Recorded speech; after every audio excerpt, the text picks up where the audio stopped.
এই কথাটা বলতেই হবে, জাস্ট ফ্যান্টাস্টিক প্রমোশন স্টার্ট করে দিয়েছে রকস্টার টিম। ইয়েস, এইটাই কিন্তু আমরা চাই, যে মেগাস্টার শাকিব খানকে নিয়ে যে টিম সিনেমা বানাবে তারা তাদের নিজেদের সিনেমাকে প্রচারণার মধ্যে রাখুক, যেটা কিন্তু আমরা রিসেন্ট টাইমে অনেকটা মিস করছিলাম। তো রকস্টার টিমের ক্ষেত্রে এটা অবশ্যই একটা পজিটিভ দিক, যে রিলিজের ১.৫ মাস আগে থেকে তারা সিনেমার প্রমোশন শুরু করে দিয়েছে। আমি কেন বলছি এই কথাটা, তোমরা সকলে আমার সঙ্গে সাকিবিয়ান ভাইরা বোনেরা একমত হবে আমি শিওর।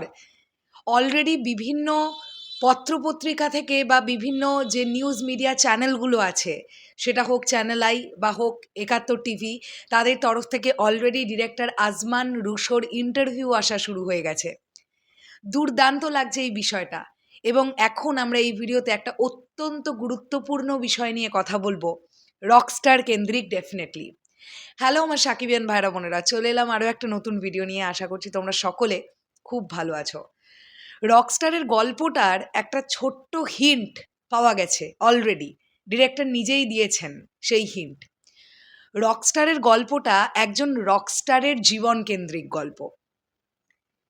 যে রকস্টার নিজেই গান করেন, গান নিজে, এবং সেই গান নিজে লেখেন, নিজে সুর করেন, তার জীবনের ফিলোসফি থেকে সেই গান তার লেখা, এবং তারপর নিজের লেখা সুর, নিজের লেখা গান তিনি নিজেই পরিবেশন করেন।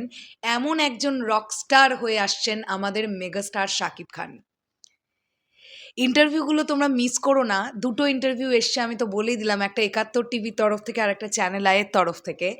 এই ইন্টারভিউগুলো থেকে তোমরা অনেক কিছু জানতে পারবে। দারুণ লেগেছে ডিরেক্টর আজমান রুশোর, তিনি যেভাবে উত্তর দিয়েছেন এবং তার কথা বলার যে ধরন, সেটা মনে হচ্ছে, তার কথা বলার ধরন দেখে মনে হচ্ছে তিনি তার কাজ নিয়ে বেশ কনফিডেন্ট।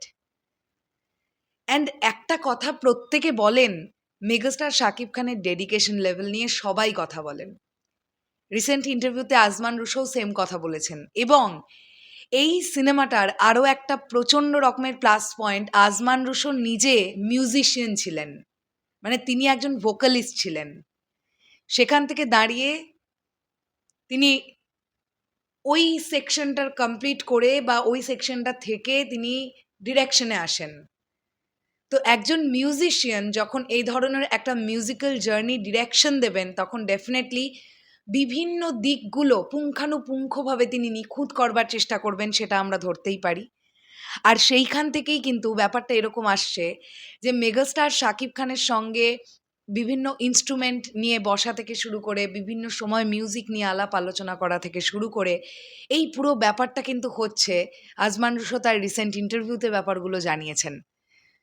তো অবশ্যই আমরা এটা ধরতে পারি যে রকস্টার সিনেমাটা একটা ভালো সিনেমা হতে যাচ্ছে। এবার দেখা যাক, আমরা প্রত্যেকেই আশা রাখলাম। তো আমার তো দারুণ লেগেছে পুরো ব্যাপারটা। তোমরা কতটা আশাবাদী সেটা অবশ্যই কমেন্ট সেকশনে জানাও। টাটা।